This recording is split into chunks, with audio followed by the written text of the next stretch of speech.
Hola amigos, ¿bien o no? Entonces, otro tema para hoy.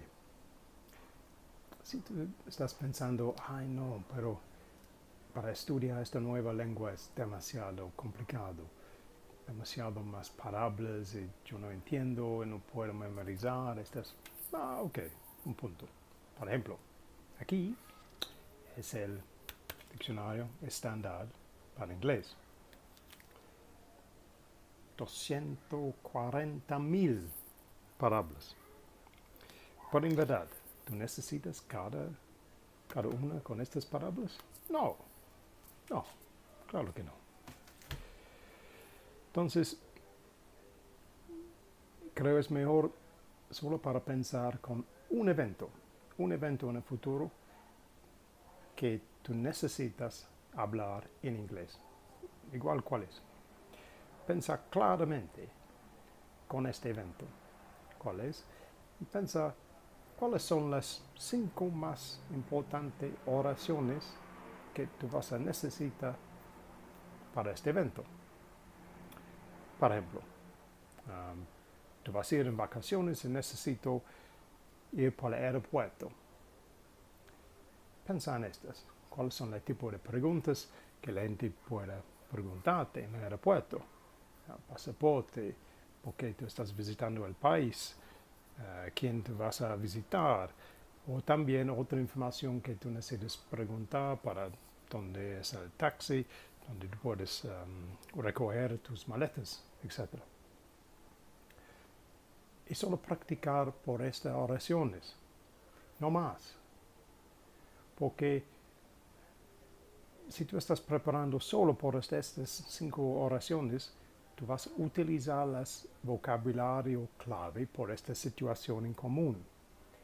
Y si tú estás en la conversación con la otra gente, tú solo necesitas escuchar por las palabras clave.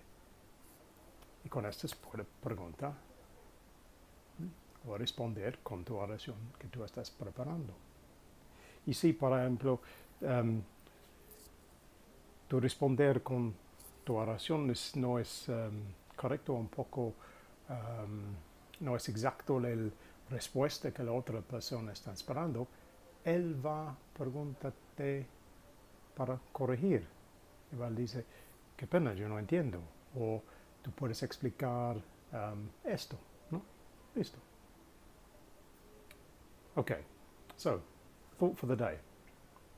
When we think about it, learning a new language, it's impossible because there are too many words. Too many words. This is the English dictionary, but the Spanish one's just the same. I have too many words to learn. How do I do it? How do I improve my Spanish, or how do you improve your English?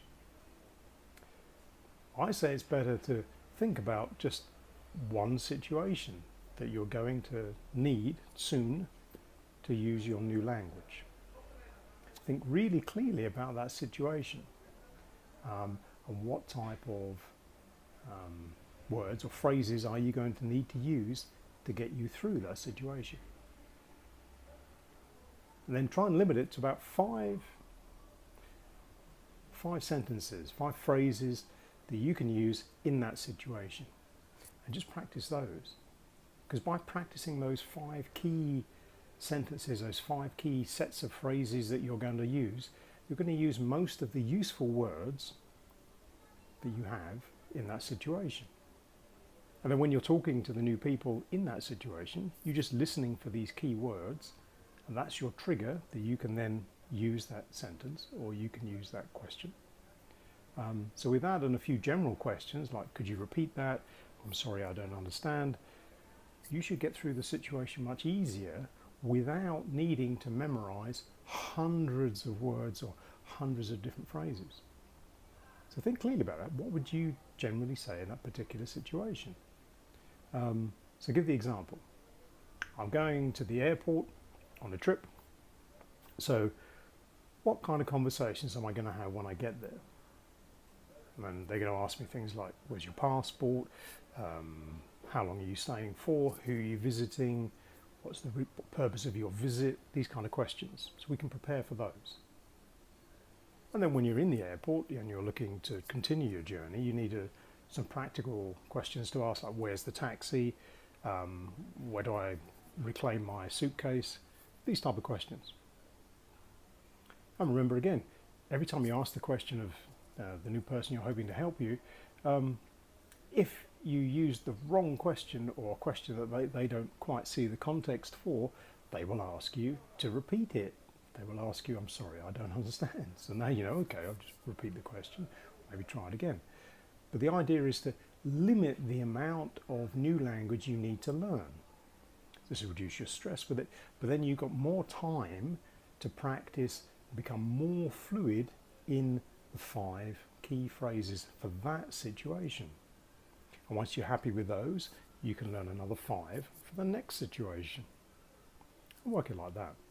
So that's what I'm trying to do for my Spanish practice. I'm looking at general situations that I commonly encounter here. So for me, that's like asking directions, going supermarket shopping, talking to people about the job I do here, my work here, these kind of things. Because I can predict these type of questions. I know people are going to ask me these kind of questions fairly commonly. So in that part of the conversation, I've got some control over it. These are the sentences I know I can use to answer these questions. Then after that, okay, then the conversation will develop hopefully. And then we can ask some other questions because we just need to listen a bit more and encourage the other person to speak. So maybe try that. If you're feeling a bit it's too much, there's too much to learn. And I agree, there's a lot of new words and often it's just, well, where do I start?